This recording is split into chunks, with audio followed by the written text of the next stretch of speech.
Hi guys, எல்லாரும் எப்படி இருக்கீங்க? கொஞ்ச நாளா சரியா நம்ம சேனல்ல வீடியோ வரதில்ல. என்ன காரணம்னா, ஈவில் காட் மென்வாக்கு நெறைய வீடியோ காப்பிரைட் இஷ்யூ வந்திருக்கு. அதனால வீடியோ சரியா வரதில்ல. இதான் காரணம். சரி, இந்த வீடியோல தி ரீபர்த் ஆஃப் அன்டெட் கிங் மென்வாவோட 1வது எபிசோடோட எக்ஸ்பிளனேஷன் தான் பார்க்க போறோம். அதுக்கப்புறம் யாராச்சும் இந்த வீடியோக்கு லைக் போடாம பார்க்கறீங்கன்னா, மறக்காம லைக் போட்டு பாருங்க. அப்பதான் இந்த வீடியோவ நெறைய பேரு ரெக்கமெண்ட் பண்ணும். எனக்குமே வீடியோ போடுறதுக்கு ஒரு மோட்டிவேஷனா இருக்கும். சரி வாங்க வீடியோக்குள்ள போகலாம். எபிசோடோட ஸ்டார்டிங்ல நாம ஒரு பையனையும் ஒரு பொண்ணையும் பாக்குறோம். அவங்க மான்ஸ்டர்ஸ் கிட்ட மாட்டி சாகுற நிலைமையில இருக்காங்க. அப்போ அவங்களோட சின்ன பசங்கள காட்டுறாங்க. 2 பேரும் அம்மா அப்பான்னு கதறி அழுதுட்டு இருக்காங்க. இதுல இந்த பையன்தான் நம்மளோட இந்த சீரிஸோட மெயின் கேரக்டர். சீன் கட் பண்ணா நம்ம மெயின் கேரக்டர் பெருசாயிட்டான். அவன் மனசுக்குள்ள பேசுறான். அன்னைக்கு அந்த மான்ஸ்டர்ஸ் என் பேரண்ட்ஸ கொன்ன அன்னைக்கே நான் முடிவு பண்ணிட்டேன். நான் ஒரு அட்வென்ச்சரர் ஆவேமோ. அடுத்து நாம ஒரு பிரீஸ்ட பாக்குறோம். அவர் ஒரு கடவுள் முன்னாடி ப்ரே பண்ணிட்டு இருக்காரு. நமக்கு எக்ஸ்பிளைன் பண்றாங்க. இதுதான் பவர் காட். மனுஷங்களுக்கு மான்ஸ்டர்ஸ்க்கு எதிரா ஃபைட் பண்ண இந்த கடவுள் தான் ஸ்கில்ஸ் கொடுப்பாங்க.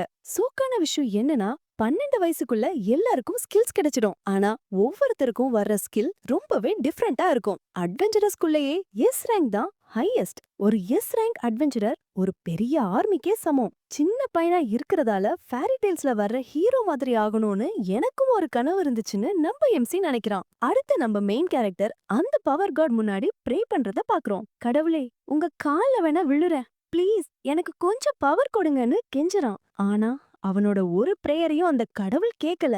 அவனோட எல்லா பிரேயர்ஸும் வேஸ்டா போச்சு.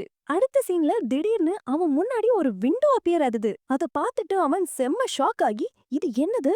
இது இது ஒரு ஸ்கில்னு கத்தறான். அடுத்த சீன்ல அவன் ஒரு பிரீஸ்ட் கிட்ட ஓடுறான். பயங்கர சந்தோஷமா, பிரீஸ்ட் சமா, எனக்கு எனக்கு ஃபைனலி ஒரு ஸ்கில் கிடைச்சிருச்சுன்னு சொல்றான். இத கேட்ட அந்த பிரீஸ்டும் ரொம்ப ஆச்சரியமா பாக்குறாங்க. ஆனா அடுத்த சீன்ல அவங்க எம்சியோட ஸ்கில்ல செக் பண்ணிட்டு சொல்றாங்க, குரோமி, உனக்கு கிடைச்சிருக்கிற ஸ்கில்ல வச்சு நீ ஒரு அட்வென்ச்சரர் ஆகுறது ரொம்பவே டிஃபிகல்ட். இத கேட்ட உடனே நம்ம குரோமிக்கு கால் கீழே இருந்த தரையே நழுவி போன மாதிரி ஆயிடுச்சு. சீன் ஷிஃப்ட் ஆகுது. நாம ஒரு இடத்த பாக்குறோம். அங்க ஒருத்தன் கத்துறான், குரோமி ஒழுங்கா நடடா. அதுக்கு நம்ம குரோமி சாரி ஆர்த்தர்னு சொல்றான். அந்த ஆர்த்தர் சொல்றான், நாங்க ரொம்ப நல்லவனுங்க. அதான் உன்ன மாதிரி ஸ்கில்லே இல்லாத ஒருத்தனை பார்ட்டில ஹையர் பண்ணிருக்கோம். ஒழுங்கா வேலைய பாருன்னு திட்டுறான். அப்பதான் குரோமி நமக்கு எக்ஸ்பிளைன் பண்றான். என் ஸ்கில் பேரு ரிவைவல். ஆனா நான் செத்ததுக்கு அப்புறம் ஒரே ஒரு தடவை தான் உயிரோட வர முடியும். ஒரு அட்வென்ச்சரருக்கு அவனோட முக்கியமான வெப்பனே ஸ்கில் தான். ஆனா என்கிட்ட இருக்கிற இந்த ஸ்கில் செத்ததுக்கு அப்புறம் ஒரு தடவை காப்பாத்தும். இது ஒரு அட்வென்ச்சரருக்கு கொஞ்சம் கூட யூஸ்ஃபுல் இல்ல. நான் ஒரு தேர்ட் ரேட் அட்வென்ச்சரரோட வாழ்க்கைய வாழ்ந்துட்டு இருக்கேன். என்னால முடிஞ்ச வேலைய செஞ்சுட்டு இருக்கேன். எல்லாரும் ஒரு தேர்ட் ரேட் அட்வென்ச்சரரை பார்த்து சிரிப்பாங்க. ஆனா என் கண்ட்ரிய ப்ரொடெக்ட் பண்ண என்னால முடிஞ்ச சின்ன உதவியாவது செய்யறனேன்னு எனக்கு என் மேல ரொம்ப ப்ரௌடா இருந்துச்சு. ஆர்த்தர் சிரிச்சுக்கிட்டே சொல்றான், இவன் தங்கச்சிக்கு ஒரு மேஜிக் ஸ்கில் இருக்கு தெரியுமா? ஆனா அவளே இவனை அவ பார்ட்டில சேர்த்துக்க மாட்டேன்னு சொல்லிட்டா. இத கேட்டு இன்னொருத்தன், அது அப்படிதான் செய்வா, இதுல என்ன ஆச்சரியம்னு சொல்லி 2 பேரும் சிரிக்கிறாங்க.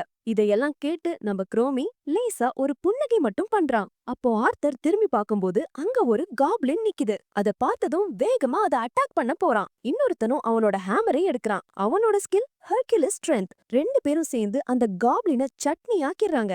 அத கொன்னதும் அவங்களுக்கு கொஞ்சம் எக்ஸ்பி கிடைக்குது. 2 பேரும் இது ரொம்ப ஈஸியா இருந்துச்சுன்னு சந்தோஷப்படுறாங்க.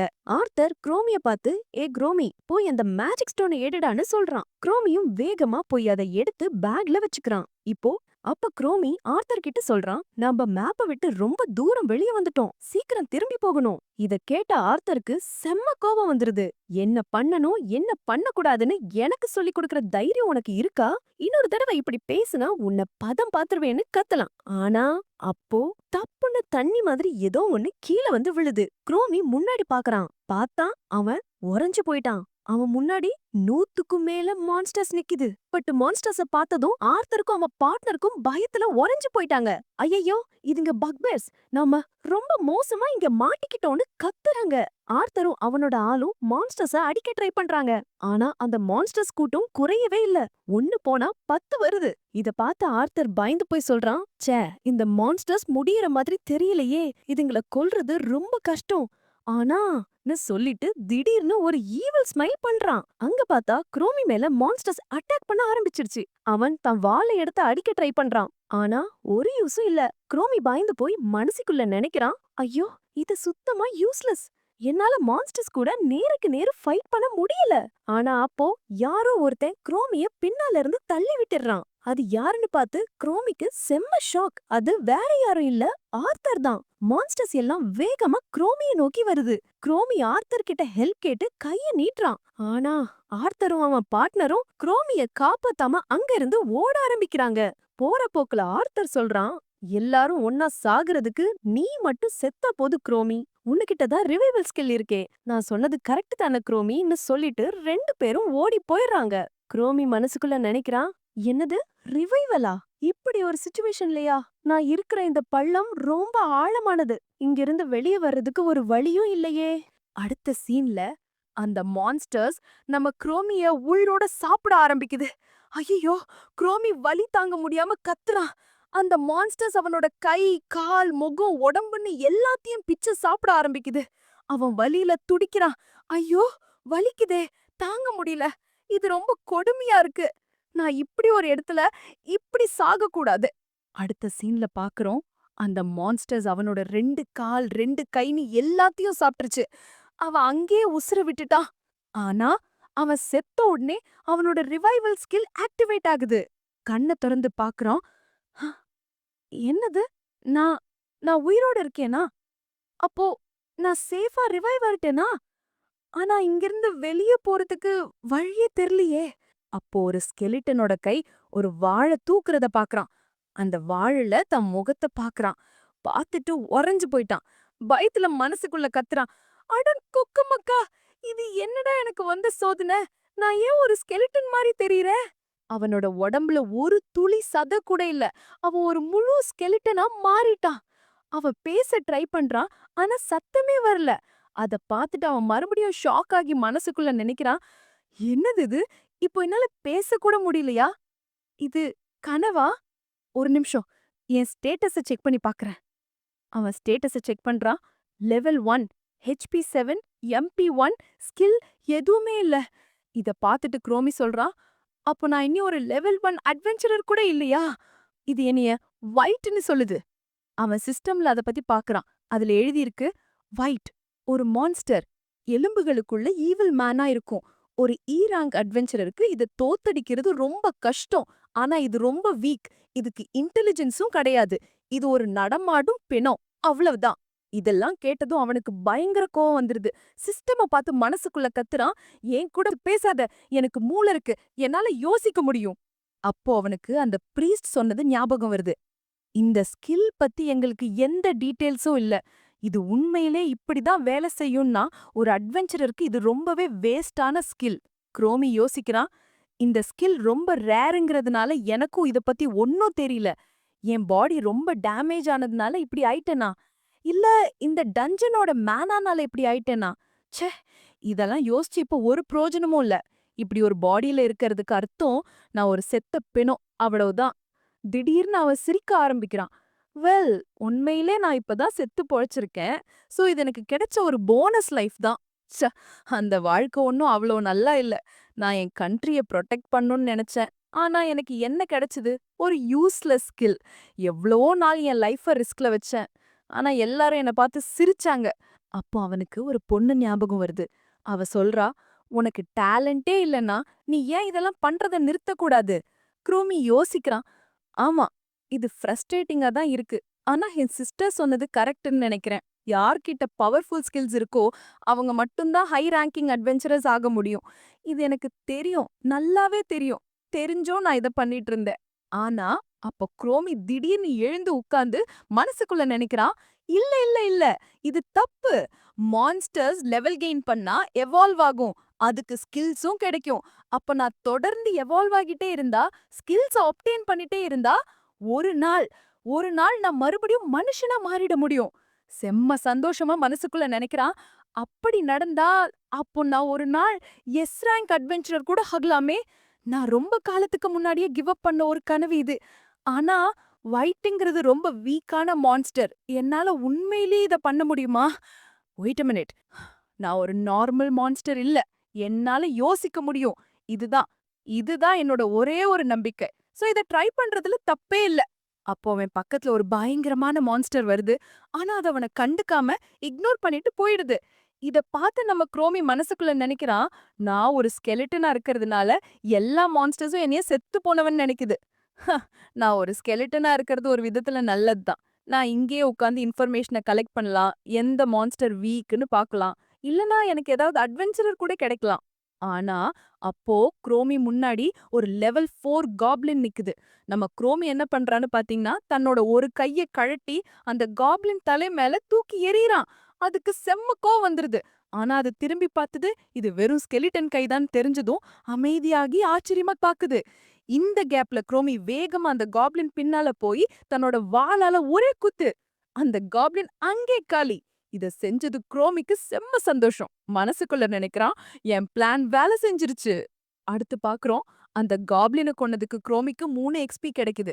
அவனோட லெவல் டைரக்ட்டா 1ல இருந்து 3க்கு போயிடுது. அப்போ குரோமி சொல்றான், லெவல்ல என்ன விட ஜாஸ்தியா இருந்த ஒரு மான்ஸ்டர நான் டிஃபீட் பண்ணிட்டேன். அப்போ நான் என்னால இத பண்ண முடியும்.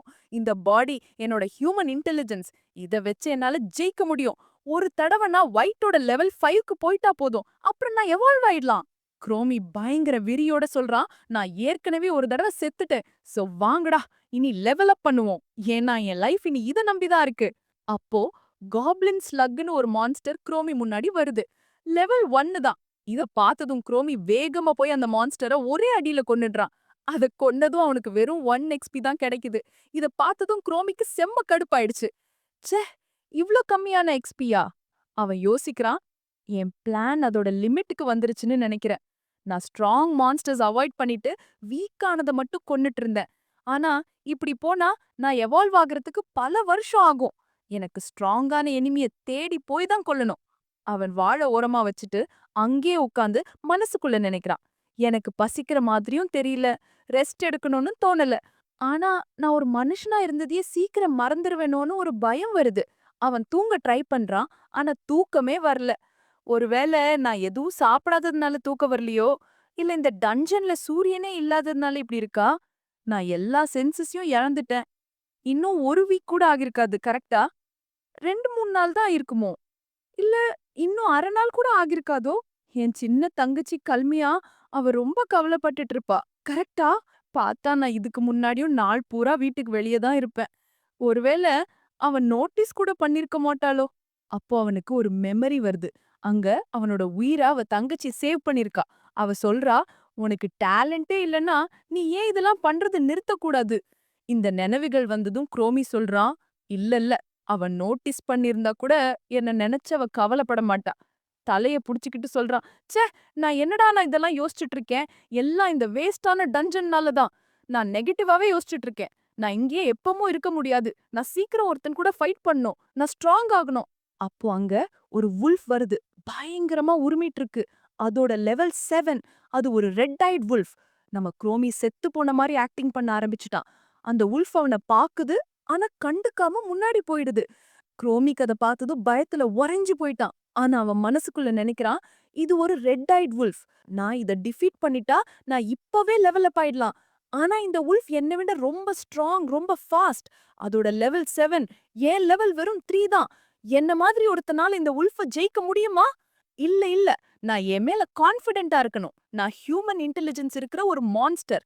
என்னோட அட்வான்டேஜ நான் முடிஞ்ச அளவுக்கு யூஸ் பண்ணணும். என் பாடிய வச்சு நான் செத்து போன மாதிரி நல்லா நடிக்க முடியுது. இத வச்சு நான் இந்த டஞ்சன சேஃபா இன்வெஸ்டிகேட் பண்ணலாம். என் டார்கெட்ஸையும் நல்லா இன்வெஸ்டிகேட் பண்ணலாம். குரோமி அவனோட வாழால முன்னாடி இருந்த சுவத்துல ஒரு ஓட்டைய போட்டு அது வழியா பார்த்து சொல்றான், இது ஒரு ரெட் ஐட் வுல்ஃபோட டெரிட்டரி. அப்புறம் ஒரு ஈவிலான ஸ்மைல் பண்ணிட்டு சொல்றான், அப்படி ஒரு விஷயம் இருந்துச்சுன்னா, அப்போ நானே அடுத்த சீன்ல அந்த வுல்ஃப் அங்க வருது. குரோமி செத்து போன மாதிரி ஆக்டிங் பண்ணிட்டு இருக்கான். ஆனா இந்த தடவ அவன் பக்கத்துல அவனோட பேக்கையும் வச்சிடுறான். அந்த வுல்ஃப் அந்த பேக்க நோட்டீஸ் பண்ணிடுது. அது கிட்ட போய் பேக்க மோப்பம் பிடிக்குது. சாப்பாடு இருக்குமோன்னு.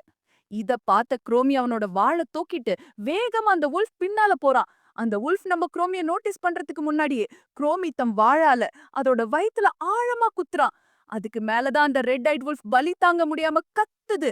குரோமி ஒரு ஈவில் ஸ்மைலோட மனசுக்குள்ள நினைக்கிறான், எனக்கு தெரியும், ஒரு செத்த பாடி பக்கத்துல ஒரு பேக்க பார்த்தா நீ சாப்பாட்டுக்காக செக் பண்ணுவேன்னு. அந்த வுல்ஃபும் நம்ம குரோமியும் ஒரு பள்ளத்துக்குள்ள விழ ஆரம்பிக்கிறாங்க. ஆனா வுல்ஃப் தான் முதல்ல விழுது. பயங்கர வேகமா விழுது. நம்ம குரோமி அந்த விழுகிற ஃபோர்ஸ யூஸ் பண்ணி தம் வாளால அந்த வுல்ஃப மறுபடியும் குத்துறான். குரோமி திரும்ப திரும்ப தன் வாழ எடுத்து அந்த வுல்ஃப குத்து குத்துன்னு குத்திக்கிட்டே இருக்கான். இந்த சீன்ல அவன் பார்க்கறதுக்கு ரொம்பவே ஈவிலா தெரியறான். அவன் மனசுக்குள்ள நினைக்கிறான், இந்த ஸ்ட்ராங்கஸ்ட் ஆப்பனண்ட்ட ஜெயிக்கிறதுக்கு புக்ல இருக்கிற எல்லா ட்ரிக்ஸையும் நான் யூஸ் பண்ண போறேன்னு சொல்லி பயங்கரமா ரெடி ஆகுறான் நம்ம ஆளு. ஆனா அடுத்த மொமெண்ட்ல அவன் அந்த வுல்ஃப அட்டாக் பண்ண போறப்ப அந்த வுல்ஃப் என்ன பண்ணுது தெரியுமா? அதோட பல்லால இவனோட ஸ்வாட கப்புன்னு புடிச்சிருது. அது மட்டும் இல்ல மக்களே, நம்ம குரோமியோட கையையே அதோட வாயால இறுக்கி புடிச்சிருது. அடேங்கப்பா! குரோமி ஸ்வாட் வச்சிருந்தானே, அந்த கையையே மொத்தமா கடிச்சு பிச்சு எடுத்துருது. இத பார்த்த நம்ம குரோமிக்கு ஒரு நிமிஷம் ஒண்ணுமே புரியல. ஐயோ! என் கை போச்சே! இல்ல, இல்ல, நான் இங்க இப்படி தோத்துற மாட்டேன்னு கத்துறான். அண்ட் அடுத்த செகண்டே நம்ம குரோமி என்ன பண்றானா, அவனோட இன்னொரு கைய யூஸ் பண்ணி, ஏற்கனவே அந்த வுல்ஃபுக்கு ஸ்வாடால குத்தி காயம் உண்டாக்கியிருந்தான்ல, அதே இடத்துல தன்னோட கைய உள்ள விட்டுறான். ஐயோ! அதுக்கு மேல தான் அந்த வுல்ஃப் வலி தாங்க முடியாம பயங்கரமா கத்தி அலறுது. அண்ட் ஃபைனலி அந்த வுல்ஃப் அங்கேயே செத்து விழுது. அப்பாடான்னு ஒரு பெருமூச்சு விடுறா நம்ம குரோமி. ஆனா அப்பதான் ஒரு செம்ம ட்விஸ்ட். நம்ம ஆளோட லெவல் பட்டுன்னு 3ல இருந்து டைரக்டா 5க்கு ஜம்ப் ஆகுது. இத பார்த்த குரோமிக்கு சந்தோஷத்துல கண்ணே கலங்கிருது. எஸ், நான் ஜெயிச்சிட்டேன். ரொம்ப ரொம்ப கஷ்டப்பட்டு ஜெயிச்சாலும் ஃபைனலி நான் இத பண்ணிட்டேன்டான்னு செம்ம ஹாப்பி ஆகிடுறான். அப்போ ஒரு சிஸ்டம் நோட்டிஃபிகேஷன் வருது. அதுல என்ன இருக்குன்னா, your level is completely maxed out. To you want to evolve ன்னு கேக்குது. இத பார்த்து நம்ம குரோமி செம்ம எக்ஸைட் ஆகி மனசுக்குள்ள நினைக்கிறா, வாவ்! யோசிச்சு பார்த்தா கொஞ்ச நாள்லயே நான் எவ்ளோ ஃபாஸ்டா லெவல் அப் ஆகியிருக்கேன். என்னோட அப்பேரன்ஸ மட்டும் சைடுல வச்சுட்டா உண்மையிலேயே இந்த மான்ஸ்டரோட பாடி செம்ம ஆசமா இருக்கு. அது மட்டும் இல்லாம இப்போ எனக்கு கொஞ்சம் கொஞ்சமா புரியுது நான் எப்படி என்னையே இவால்வ் பண்ணிக்க முடியும்னு. அண்ட் அடுத்த சீன்ல பாக்குறோம், அவன் ஒரு தண்ணி கிட்ட போறான். இமேஜின் பண்ணுங்க, அவனோட உடம்புல இருக்கிற எலும்பெல்லாம் தானா ஒண்ணு சேர ஆரம்பிக்குது. அவனோட பாடி மொத்தம் க்ளோ ஆக ஆரம்பிச்சு அங்கேயே அவன் இவால்வ் ஆக தொடங்குறான். ஆனா இந்த எபிசோட் இதோட இங்கேயே முடியுது மக்களே. கண்டிப்பா உங்க எல்லாருக்கும் இந்த நியூ எபிசோட் புடிச்சிருக்கும்னு நம்புறேன். உங்களோட சஜஷன்ஸ மறக்காம கமெண்ட் செக்ஷன்ல சொல்லுங்க. அப்படியே மறக்காம சப்ஸ்கிரைப் பண்ணிருங்க. சோ அடுத்த ஒரு செமையான வீடியோல சந்திக்கிற வரைக்கும் டாடா, பை பை.